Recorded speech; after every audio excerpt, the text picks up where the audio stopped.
today in pre-algebra, I am going to kind of take a sidestep and I'm going to pause and I'm going to ask a question and we're going to answer this question.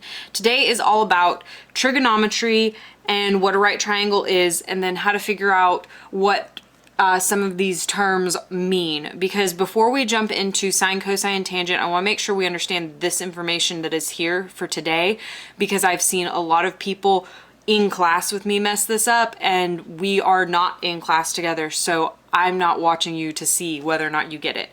I want to make sure you understand that. So that's what we're going to go over today. So what is trigonometry? Trigonometry literally means triangle measurement. Triangle measurement. I always call it triangle geometry because it ends in ometry, but that means measurement. So it means triangle measurement, so you can assume we're going to talk about triangles today. So it is the ratios between the sides of a right triangle. So ratios are just fractions. I don't know if you guys remember when we talked about that earlier this year, but ratios are fractions. So like 2/3, 2 to 3, we can write it as a fraction. So 2/3, we can write it as 2 to 3, or we can write it as 2:3. For right now, we are going to be focusing on a ratio as a fraction. And we're going to talk about that next week when we get into sine, cosine, tangent. So what is a right triangle? It is a triangle with one right angle and two acute angles. Okay, so right here we have our one right angle and our two acute angles. Give me a second real quick to see. Okay, so I want to talk to you guys about how we are naming our sides. So straight across from the right angle is going to be our hypotenuse. The hypotenuse is always across from the right angle.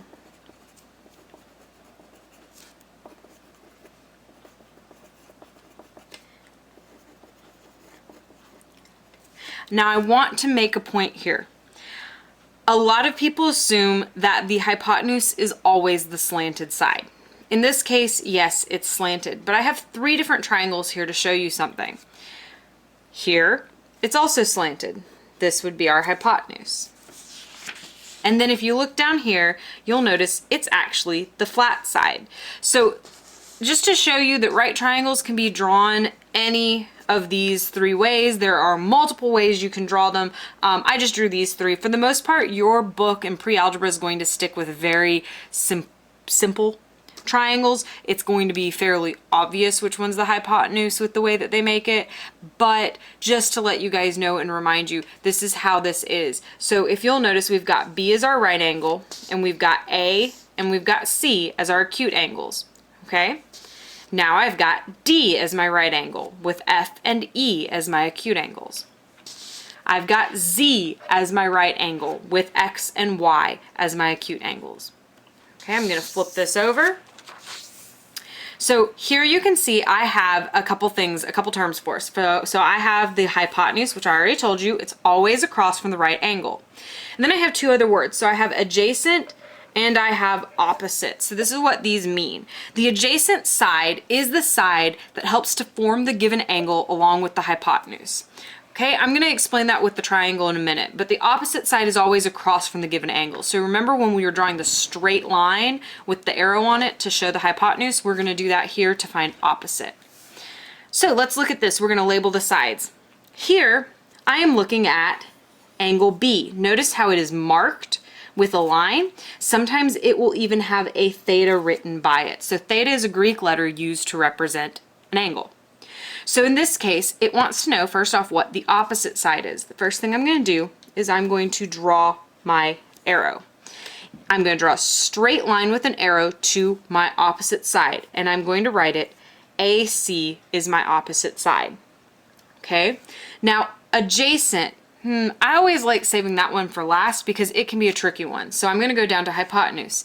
It's always across from the right angle, which means that side CB is my hypotenuse.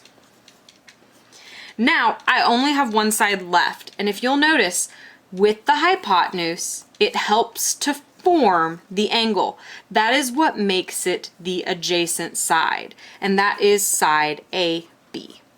Now, I want to make sure to show you this. If I go down here and I mark angle C, and I ask for the opposite and adjacent, the sides are going to change because I'm focusing on a different angle. I'm still going to use my right angle to find my hypotenuse, so we notice that doesn't change. But my opposite side now becomes AB, and my adjacent side now becomes AC. You cannot say that one side, you cannot say AB is always opposite or AB is always adjacent, because it depends on which angle you are looking at. So if you can see both of these, I may be able to zoom out. Okay, you can see them pretty good. So if you can see both of these, you can notice that depending on which angle I was looking at, so either angle B or angle C, that the opposite and the adjacent switched, but the hypotenuse was always the same.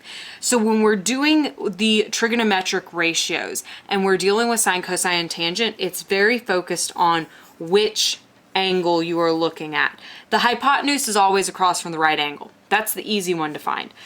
The hard one is making sure you get opposite and adjacent correct. But once you get those down, and if you're very confident in that, these three ratios are going to be a breeze, and it's going to help you out in algebra and geometry, algebra 2, if you go on to pre-calculus, any of that stuff. So pay attention to these notes, rewatch this video if you need to. I'll leave these words right here for you, and go ahead and jump into classwork and do your classwork for the day. See you guys on Monday, because tomorrow I'm going to give you guys a different video over Pythagorean theorem, so I'm going to take a break for a day. But I will see you guys back in class on Monday, but I am online, so if you need to talk to me, let me know. I'm not taking a break tomorrow, I'm just taking a break from making another video tomorrow. See you then!